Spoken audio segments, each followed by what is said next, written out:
Hi, Bowl Bakers. We just wanted to pop in and wish you a very happy Thanksgiving from our family to yours. We are taking the week off to spend with our friends and family and enjoy food and drinks and yummy dessert. And we hope you do the same. The holiday season for us is our busiest, but also our favorite. If you're looking for any recipes, go to biggerbolderbaking.com. We have everything that you need. Or watch another 1,000 videos right here. And when you head to our website, here's what to expect for the month of December. Cookies like ginger crinkle, chocolate rugula, molasses, hot chocolate cookies, cookie brittle, and 3-ingredient shortbread.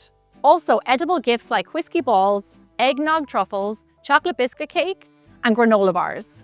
And let's not forget sheet pan pancakes, crepes, and a lovely dark chocolate tart.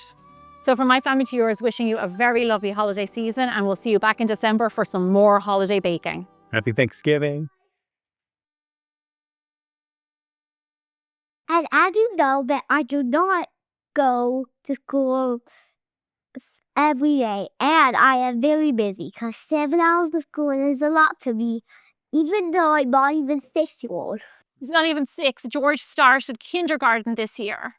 That's right. We're thankful for that. We're thankful for school and 7-hour days. Yeah. And I am not bored.